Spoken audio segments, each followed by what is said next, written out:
Hello అండి. ఈరోజు vegetables millet rice చేసుకుందాము. ఈ రైసు వచ్చేసి సామా రైసు. దీనిలో వెజిటేబుల్స్ 4 వంతులు, మిల్లెట్ వచ్చేసి 1 వంతు. వెజిటేబుల్స్ని ఒక కుండలో బాయిల్ చేసుకుంటే చాలా మంచిది అనమాట. కుండలో బాయిల్ చేసుకుంటే చాలా మంచిది. దీనిలో ఆయిల్ కానీ సాల్ట్ కానీ అవన్నీ లెస్ ఏమీ ఉండవు. కుకింగ్ మాత్రం కొంచెం సిమ్లో ఎక్కువ టైము ఉడికితే చాలా మంచిదన్నమాట. ఓపికగా ఈ రైస్ని ప్రిపేర్ చేసుకుంటే హెల్త్కి చాలా బెనిఫిట్స్ ఉంటాయి. వెయిట్ లాస్కి చాలా యూజ్ అవుతుంది. ఇది నేను రోజు ఇంట్లో మార్నింగ్ మా పాపకు ప్రిపేర్ చేస్తూ ఉంటాను అనమాట. నాకు రిజల్ట్స్ దీనిలో చాలా బాగా కనపడినాయి, అందుకే కంటిన్యూ చేస్తున్నాను. వెజిటేబుల్స్లో క్యారెట్, బీన్సు, బఠానీ, టొమాటో, పాలకు ఉంటే పాలకు కూడా వేస్తాము. మనకి ఎన్ని వెజిటేబుల్స్ మనం తినగలిగితే అన్ని వెజిటేబుల్స్ని యూజ్ చేసుకోవచ్చు. మేజర్గా నేను ఈ వెజిటేబుల్స్ని యూజ్ చేస్తున్నాను అనమాట. క్యాప్సికము, టొమాటో కంపల్సరిగా దీనిలో డైలీ ఉండవలసిందే.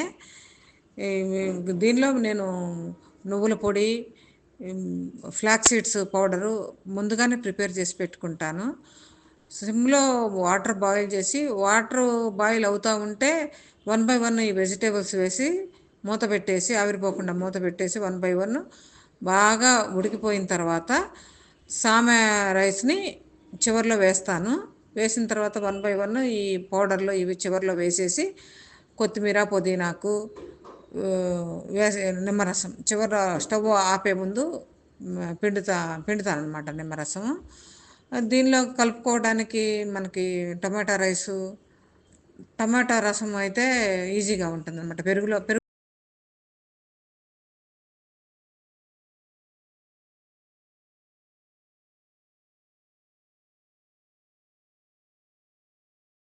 వెయిట్ లాస్కి బాగా ఉపయోగపడుతుంది. గ్యాస్ ప్రాబ్లమ్స్కి, డయాబెటిక్ కంట్రోల్లో ఉంటుంది ఈ డైట్ ఫాలో అయితే. ట్రై చేసి చూడండి, చాలా బాగుంటుంది. హార్ట్ ప్రాబ్లం ఉన్న వాళ్ళకి డైజెషన్ ఫ్రీగా బాగా అవుతుంది. ఫుల్గా ఉంటుంది, తిన్నప్పుడు ఏమన్నా పొట్ట ఫుల్గా ఉంటుంది.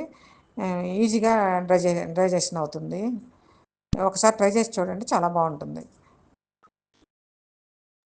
ట్రై చేసి కామెంట్స్లో తెలియజేయండి. Thank you.